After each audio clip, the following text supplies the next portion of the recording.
Welcome to a solo episode of the Golden Com podcast. This is just me this time, no guest. And by popular demand, with some of my friends and neighbors and some folks I work with, I have this topic, which is AI jargon that every business owner should know. AI jargon that every business owner should know. So let me tell you a backstory. Years and years ago, maybe 15 years ago, I was giving seminars all over the country on search engine optimization, how Google works, how the internet works as it relates to marketing. And I would give these seminars and I would do them in these different cities. And I was just doing them by myself. And I was giving a seminar in Laguna Beach. It was actually at the Montage in Laguna, I remember. And this guy comes up to me who was at the seminar, who's now a very good friend of mine. His name's Don Woods. So Don comes up to me and he says, I really think you would like this group that I'm in. If I gave you an invitation to this meeting, would you come and see if you would be interested in maybe joining us? We meet every month. And a little flat-footed, and I said, sure, I'll do that. Got the name, address of Don. So I go to Anaheim, and I am in this meeting with this group, and it's a bunch of mainly guys. There's one girl in the room, but the rest were guys, about 14, 15 guys. And they were talking about all sorts of business things. And I remember thinking to myself, this is an interesting group. So this guy comes up to me. His name is Don Steiner, still a great friend of mine. Love Don, known him for 15 so years. Don comes up to me and says, so Jason, you're interested in joining this group? And I said, well, I think so. And he says, well, would you mind showing me your EBITDA? And that was a word I didn't know. And I said, okay, this is a weird group, isn't it? Like, what do you mean, show me your He says, your EBITDA, can I see it? And he says, oh, you don't know what that is? I said, no. And so he says, Jason, I don't care how good of a marketer, salesperson you are. You need to understand basic accounting principles if you're going to run a business. And so thank you, Don, who taught me what EBITDA meant and understanding a P&L and a balance sheet and COGS and SGA. He really just helped me on understanding basic accounting. I'm still not very good at it, but at least I can get through these documents that I didn't really have much appreciation for or attention to. So after he was done training me on that, I said, Don, thanks for all your help with this. It's really kind. I'm just curious, what is your ROAS on your PPC? And he looked at me and I said, yeah, see? So I don't care how good of an accountant you are. If you don't know basic things about marketing, how are you going to grow your business? So that actually spawned hundreds of seminars for business owners. I've appointed this, so hang in there. I did hundreds of seminars for business owners on how to understand the basics of marketing. And the premise was, hey, listen, if you're a business owner, you have to understand these terms. And I had about 10 or 12 terms that I went over and explained how they worked and why they should know about them, regardless of what their interest was. If you're a business owner, you should know these things. Well, here we are.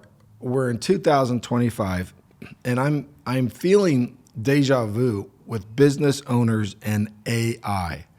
If you're a business owner, this is for you. If you're an AI wizard, then you could teach this course, you can turn it off. But if you're a business owner, chances are this is going to be information that you may have heard but haven't snapped together yet. I've got 7 terms.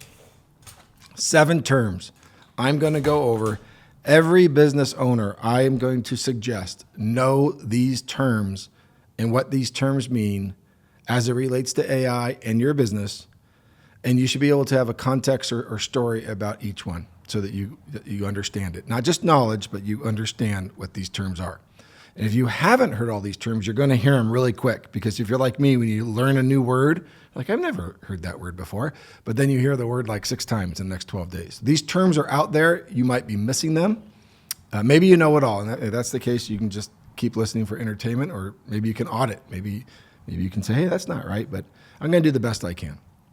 By the way, a lot of these terms are new for me also, and it's taken me a while to get the the courage to come up with these are the 7. But here we go. The first one is LLM. Okay, LLM. You just need to know what that is. Now, like many technologies, the engineering department is way ahead of the marketing department. I mean, the engineers have named all these things that the marketing team, they weren't even in the room when they were naming these things. Because if the marketing team were in the room, we wouldn't have a lot of these acronyms. We would have just easier to understand things. But the engineers called it LLM, okay? And that is large language model. Large language model. Okay, well, what the heck does that mean? Okay, well, that is just the playing field. Think of it just like the playing field of AI. And if you're a business owner, okay, unless you are a behemoth business owner, like a Fortune 100 CEO, okay, you're not going to be doing much with LLM except playing on it. You're not going to be making your own stadiums. You're going to be playing on it. So LLM is just a foundational phrase, large language model, and that's the foundation of AI. Okay. Some of the more familiar LLMs,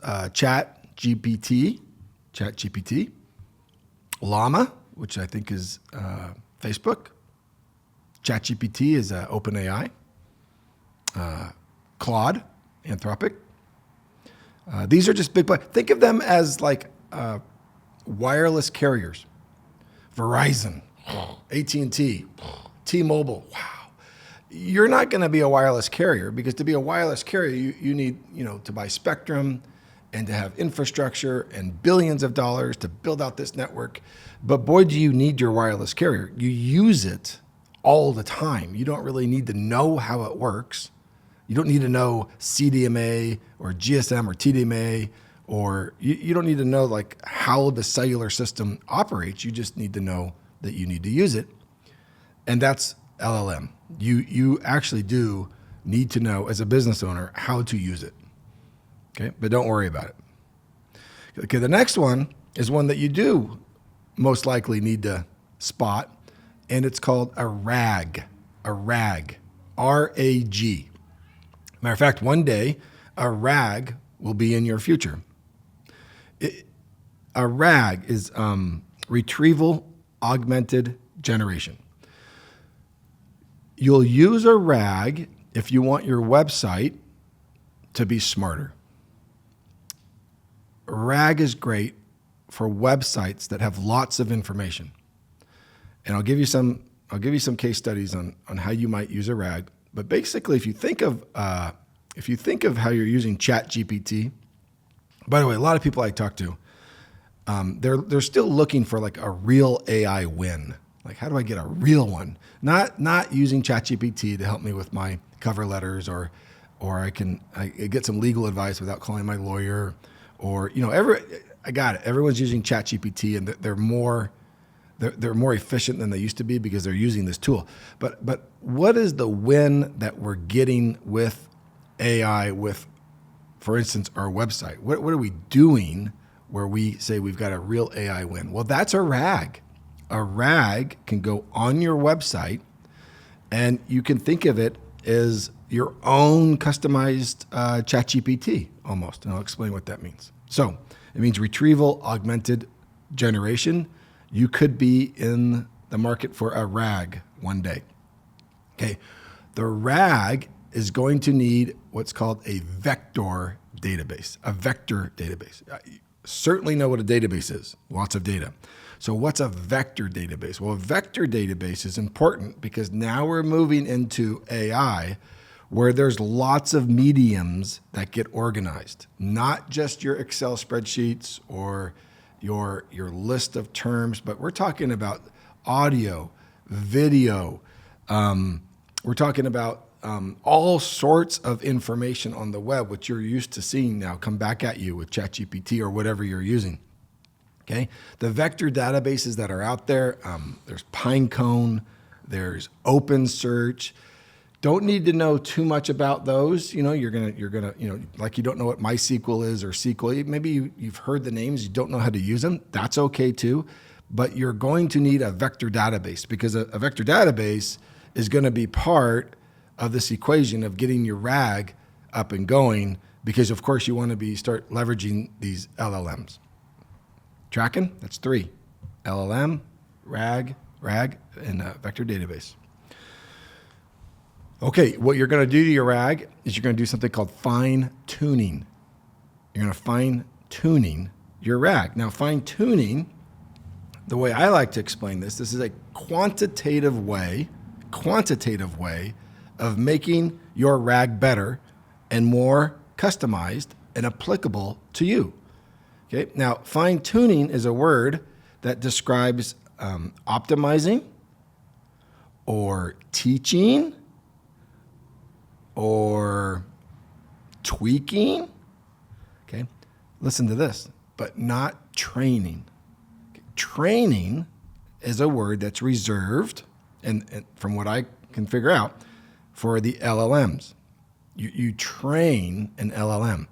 You're not going to be training anything, remember? You're just going to be using. So training is a word that belongs over here, okay?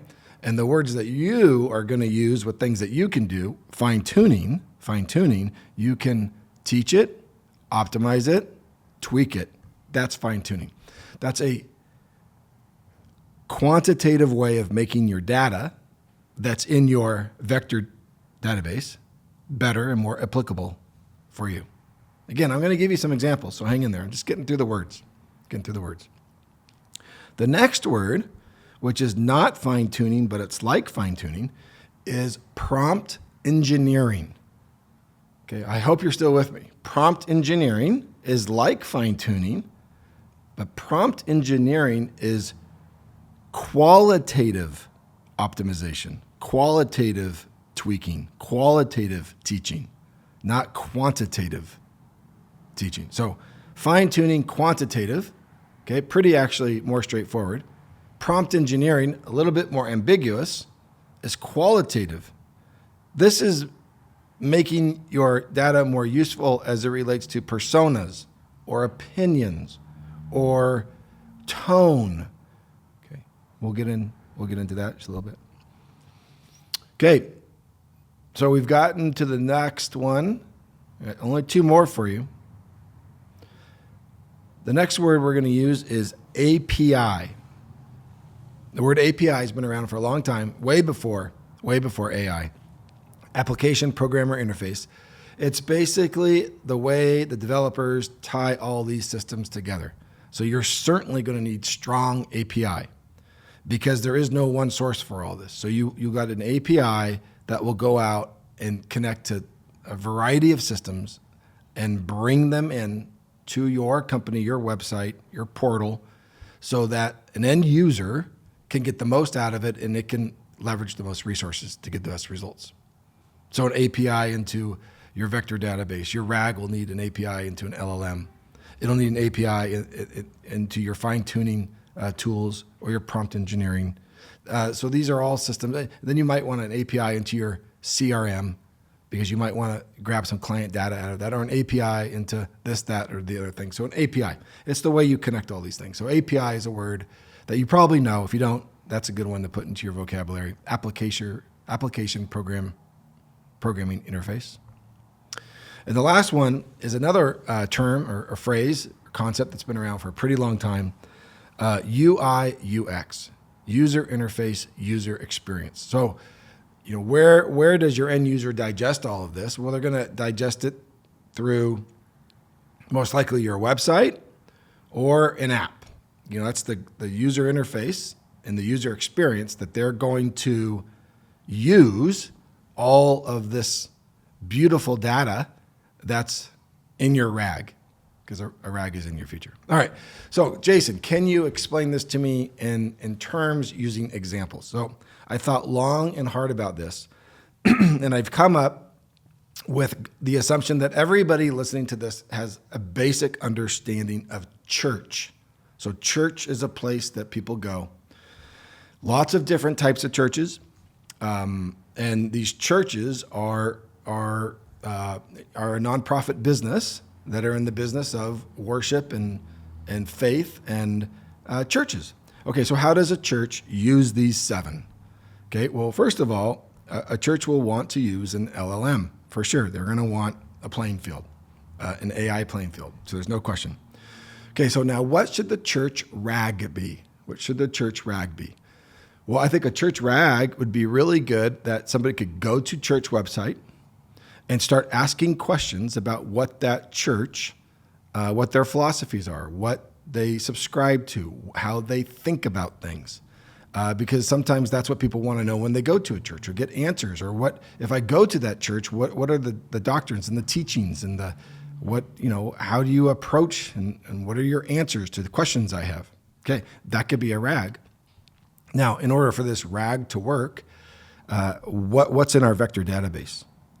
Okay, well, the first one's easy. Okay, I brought some examples. So the first one's easy is so I'll just use this specific church. This is a New Testament Bible. It's actually called the NLT, New Living Translation. Okay, so this is an NLT Bible. So first thing I want to say maybe is, hey, this belongs in my vector database. Use this. This is really important. So this information is in my vector database. Okay, now, the next thing I want to know is, well, what else is in my vector database? So let's say that we've had a lot of sermons at church. Okay, I actually brought one from 2005. This is from 2005. This is a fella who used to be a pastor at one of the churches, a church I go to called Mariners Church, Kenton Beashore. He had this amazing sermon about what he called a father's wisdom. And it's about him driving through West Texas and giving thoughts and advice to one of his sons that was going to college. And this is on DVD. This is way before the churches are streaming or doing anything like that. Well, I'm sure this church has hundreds of old sermons. Okay, well, what we got to do is we got to get all these into the vector database. So we'll get all the text out, we'll get the information, and we'll put it into the vector database. They also, particularly since COVID, every church that I can think of is streaming and filming and doing and documenting their sermons. So we put all those in there too. All right. What else? What else should be? Okay. Just as an example, I just grabbed a book here, a book from this guy named Andrew Murray. Now, here's one of the controversies of AI. The question is, do we have rights to this to some degree? Do we have rights? So we might need to call the publisher, Bethany House, and say, hey, do you have a licensing fee, maybe? Because I'd like to put this book as a resource in my vector database. Because my RAG, I'm going to teach it, optimize it, going to tweak it to talk to this in a certain way. Okay, so let's say, and there's more. Think of all the things that you could put in this database. Okay, again, this is just an example for our church. Okay, now I'm going to start fine-tuning. If you remember, I said fine-tuning is a quantitative way of tweaking, teaching, not training. You remember I said that, not training. Don't say training. They're going to think you missed the beginning of the podcast. Tweaking, optimizing, teaching. So I might say, listen, when somebody asks these questions, I want you to prioritize sermons first because I want it to be unique to us. So you look through the different sermons, look through all the different sermons and prioritize it that way. But I want you to back it up with this. So I want you to find the sermon, either play it or give more resources where they can find it. But I want you to back it up with this book, or maybe opposite. I want you to start with this, and I want you to then find a sermon. And for a little extra color, I have some third-party resources in here that I have the rights to, and I'd like you to reference those or even pull out some information from that. And this is part of the fine-tuning. It's very database-oriented. It's very quantitative. I give it instructions on how I want it to behave. Okay. The next one is the prompt engineering. Okay, that's more complicated. Because this actually, I call it the qualitative tweaking. This one's got more gray area because this might talk about what is my tone, how do I represent our values, or in what kind of persona do I want this to sound and act like? For instance, I might ask a question that says, what are the differences between the book of Mark and the book of Luke. Okay, now those are two stories told from different lenses about the same story, but Mark has different ways of talking about it than Luke does. So I might need to teach my rag to answer things in a certain way based on personas. I can talk all day about that. That is not easy. Okay, that we're getting into a more complicated, but I do want you to understand the difference between fine tuning and prompt engineering, because that's how you get this incredible experience that's unique to you in your website and your company. Okay, now I need an API. Of course, I got to tie all this together, no question about it. And then I need a user interface. Well, that might be my app, that might be my website, that might be all sorts of way that I can outbound and reach people who interact with me so I can get my message of the church across. So that's a way a church might use AI with their website to help strengthen their brand, further their reach, provide more accuracy and a better experience, and be able to serve more people. So obvious question for you, Mr. Business Owner, is what do you have in your company that you could see a good fit for a RAG? What data do I have? Some examples of data that you might have. If you record your phone calls, a lot of people that I work with record their inbound calls. We can take those 1,000, 2,000, 10,000 calls, run them, put them in our vector database, and start doing fine tuning and prompt engineering to have an incredible experience that takes the accumulation of all of these questions that have been asked of our company through all of these years and start creating an automated interactive chatbot using a RAG. Okay, we might also want to prompt engineer in that and give it a certain persona or just a certain way of behaving. Again, that's more complicated. But it would be our stuff. And it would be stuff that people would go to our website or our app to get more information. What if I was a manufacturer and I had 1,000 products, and those 1,000 products had a PDF spec on all 1,000, a deep spec on all of my products? Well, I would take all of those specs, I would put them in my vector database, I would start doing fine tuning and prompt engineering that I could start troubleshooting and start having Q&A and dialogue and a chat GPT-like experience for all of my customers or even my service reps. Make them a much better service rep because they have faster recall using this RAG, Retrieval-Augmented Generation, that we fine-tune and prompt engineer to give either our employees for internal or our customers for external amazing answers in customer service on all of our manufacturing goods. Okay, I hope that helped. Kind of long-winded, I know, but those are the stories I have for you today. If you're a business owner, those are the 7 words that I would say you want to hold on to, keep an eye out. And I'd say a RAG is in your future. And if you have any questions, just hit me back here. I'm at GoldenCom. You know where to find me. And I thank you for listening to this solo podcast. That's it for now.